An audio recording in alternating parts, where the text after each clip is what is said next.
MKS में आपका स्वागत है। नीट 2023 का एग्जाम वह विद्यार्थी नहीं दे सकते जो यहाँ पर ये गलतियां कर रहे हैं। तो चलिए वो गलतियां कौन कौन सी है जिनको करने से आप नीट का एग्जाम नहीं दे सकते। तो प्रिय विद्यार्थियों, ये गलतियां आपको नहीं करनी है। अगर फोरम में ये गलतियां कर दी तो आप करेक्शन करवा सकते हो, इसको एडिट करवा सकते हो।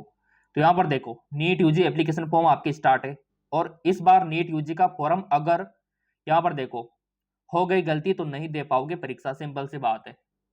तो ये गलतियां आपको नहीं करनी है ताकि आप एग्जाम दे सको।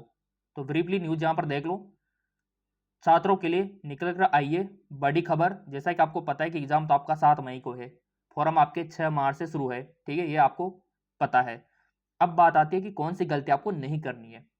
ये पोस्ट तो हम डाल देंगे टेलीग्राम पर भी, टेलीग्राम का लिंक नीचे दे रखा है, वहां पर भी ये न्यूज डाल देंगे, ठीक है। तो ये न्यूज बहुत इंपॉर्टेंट है ताकि आपका भविष्य सुधर सके और यही टाइम है इस न्यूज को आपको जानने का ताकि आप गलतियों से बच सको। यह गलती नहीं करनी है आपको। और कौन कौन सी गलती, एक तो आता है आपका थंब इंप्रेशन अच्छे से होना चाहिए, ठीक है। और डेट ऑफ बर्थ आपके 10th के मार्कशीट की मैच करवा लेना फॉर्म में, वही होना चाहिए जो आपके 10th के मार्कशीट में दे रखी है ना, वही डेट ऑफ बर्थ होना चाहिए। और आधार में भी वही होना चाहिए, नहीं तो फिर आधार कार्ड में मिस्टेक है तो फिर दिक्कत हो सकती है। देखो सुधरवा लेना। अगर आधार कार्ड और 10वीं की मार्कशीट में डेट ऑफ बर्थ अलग अलग है तो सुधरवा लेना, नहीं तो फिर एग्जाम में दिक्कत आएगी, क्योंकि आपको आधार कार्ड लेकर जाना होगा एग्जाम टाइम पे।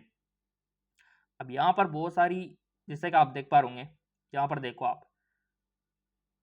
यहाँ पर देखो ऐसी कौन सी गलती है। जैसा कि अगर आपने 12th के क्वालिफाइंग एम में कोड फर्स्ट चुना है तो आपको क्वालिफाइंग में बहुत दिक्कत होने वाली है, और आपने ड्रॉपर है तो कोड 2 चुनना होगा।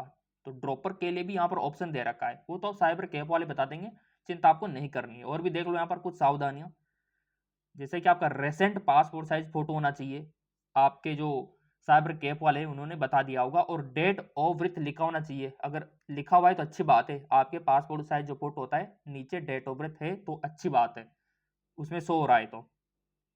बाकी यहाँ पर यह भी मेंशन किया हुआ है कि अच्छे से शो होना चाहिए और रेसेट होना चाहिए पासपोर्ट साइज का फोटो।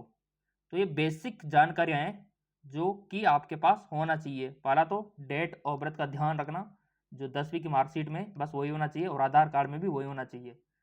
अगला आता है थंब इंप्रेशन अच्छे से होना चाहिए। फिर आता है पासपोर्ट साइज फोटो में डेट ऑफ बर्थ भी अच्छे से शो होना चाहिए, है ना। और फिर आता है आपका जो ये सर्टिफिकेट वगैरह है ये लेटेस्ट होना चाहिए।